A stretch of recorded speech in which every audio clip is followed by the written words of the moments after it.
Quero comentar com vocês, quero compartilhar uma coisa interessante. Ontem eu assisti esse podcast aqui e a gente tem que eu sempre comento aqui nos meus vídeos que existem estratégias, as pessoas comunicadoras, as pessoas que trabalham com isso, que vivem disso, né? Os influencers de uma forma geral, eles têm uma habilidade, alguns que são aqueles que começam do nada é uma coisa, aqueles que se preparam para aquilo, para comunicar, fazem curso de oratória, etc, etc, eles têm uma habilidade e eu sempre comento com vocês aqui sobre o fato da gente sempre tomar cuidado para que a gente não seja manipulado, para que a gente não seja levado por isso. Hoje eu estava vendo esse podcast aqui, muito legal inclusive, se eu não me engano o nome do podcast é Flow, é brasileiro, não conheço muito bem, mas ontem eu até verifiquei, só que assim tem algumas coisas que eu acho interessante a gente que daqui troca ideia, que está sempre junto aqui, a gente perceber para não ser enganado.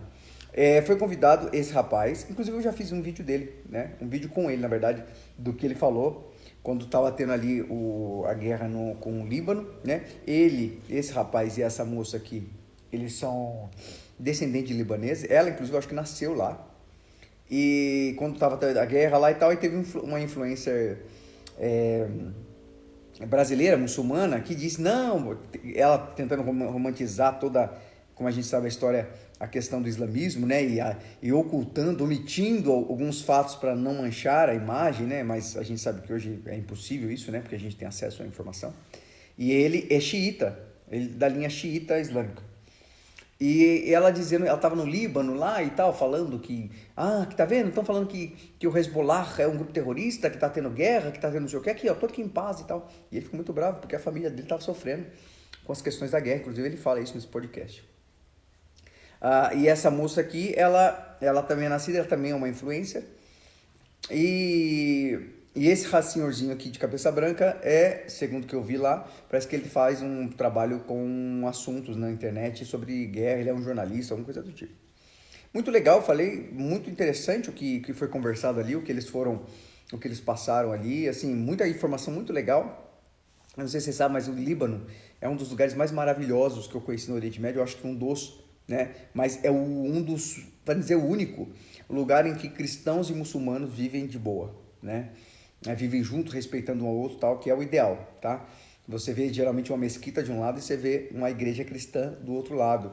Inclusive o sistema de governo deles, se eu não me engano, eu posso estar errando alguma colocação aqui, mas se eu não me engano, o presidente ou o líder maior, ele tem que ser cristão, ortodoxo.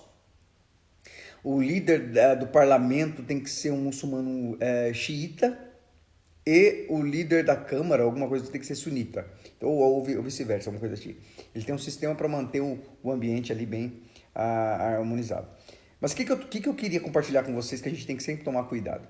Existe uma maneira de você passar uma informação onde você fala e ensina, faz a pessoa aderir à sua ideia sempre que você fale abertamente sobre o tema. Quando acontece isso, Bira? Quando a pessoa começa a enaltecer os erros de um lado, por exemplo, eu sou do lado direito, então eu começo a enaltecer os erros do lado esquerdo e eu oculto os erros do lado direito, as imperfeições, e eu mudo também termos. Então, por exemplo, eu vou dar um exemplo aqui.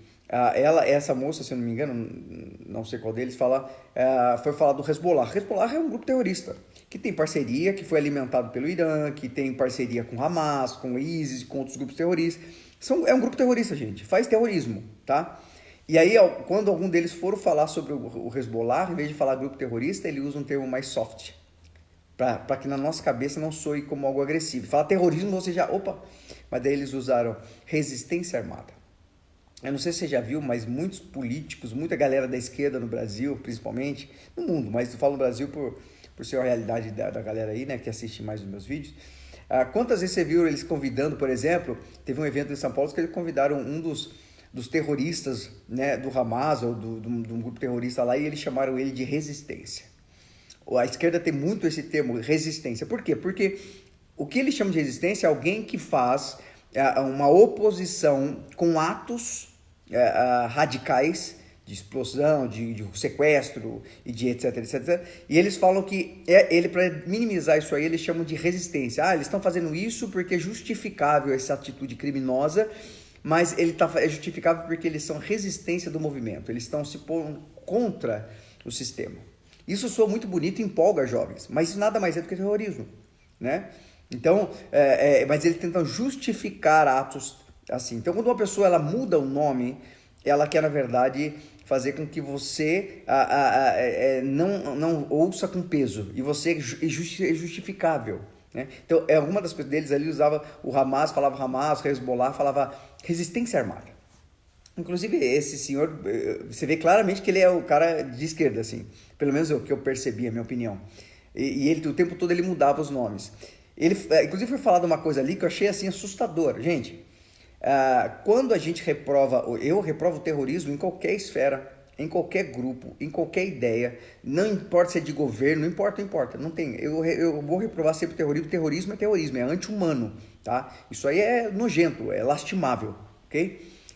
Mas as pessoas, quando a gente fala de terrorismo, você já identifica quem são os grupos terroristas, as pessoas já tentam dizer que nós estamos aceitando um outro lado como se não fosse, ou aceitando atos terroristas ou atos exacerbados, exagerados, né, desumanos, como se fosse passando pano, e não. Na verdade, tudo é reprovável. Toda vez que a guerra ela é reprovável, porque ela causa dano a inocentes. Ponto. Mas a gente tem que dar nome aos bois, como diz o ditado brasileiro. Então, assim, esse senhor, várias vezes, ele fez várias perguntas. O rapaz que era apresentador aqui, às vezes ele ficava até sem fazer pergunta, porque ele ficava instigando os dois a enaltecer aquela ideia, aquela narrativa de que Israel é ruim e os grupos armados são bons, né? E eu acho isso a minha opinião, eu acho isso uma deslealdade intelectual com as pessoas, sabe? Eu acho isso um desrespeito, porque nenhum ato terrorista tem que ser passado pano. Mas então o que faz? Enaltece. Ele até citou uma coisa e falou assim: o dia 7 de outubro, quando aconteceu, durou 15 dias, um mês, eu não sei, mas daí a narrativa caiu. Como se não tivesse acontecido. A narrativa é quando você cria uma ideia que não aconteceu. Ele falou, não, dia 7 de outubro aconteceu, mas daí um mês caiu a narrativa. Não caiu a narrativa. Continua acontecendo. A narrativa é dizer que não aconteceu. E é reprovável, né? Eles comentaram aqui, eles que as famílias deles sofrem lá no Líbano, perderam tudo, né? Perderam casa, perderam famílias, tem muito órfão. Cara, também é reprovável. Entende? Só que as pessoas tentam fazer com que no discurso, na maneira de colocar, eu oculto a minha parte que eu reprovo e eu enalteço a parte do outro que eu reprovo também. Por quê? Porque tendencialmente eu quero comover, eu quero mexer com as pessoas, eu quero fazer que elas fiquem do meu lado. É uma conversa legal, tem muitas coisas legais, eles falaram coisas bem legais sobre a cultura e tal, mas muita coisa também distorcida. E quando eu falo de injustiça, eu falo porque assim, por que não chamou então, para ser justo, você tem que ouvir os dois lados. Não só colocar um lado falando sem colocar o outro, né? Por que não chamaram então um judeu, por exemplo, um influencer judeu? Para eles trocarem ideia. Para quê? Para que isso fosse justo. Né? Para que as pessoas que estão ouvindo, elas conseguiriam ouvir as duas partes e então elas julgarem o que elas concordam ou discordam.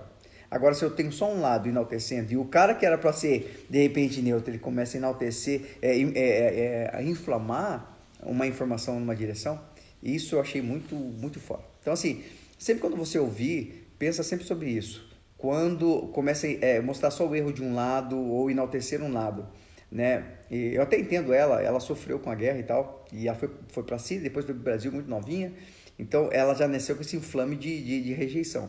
Mas a gente tem que aprender a reprovar o reprovável, seja em qualquer esfera. Terrorismo é reprovável em qualquer esfera, para qualquer grupo, qualquer governo, qualquer coisa do tipo. E toma muito cuidado para que a gente não promova o ódio a um povo inteiro por conta de atitudes de algumas pessoas da liderança.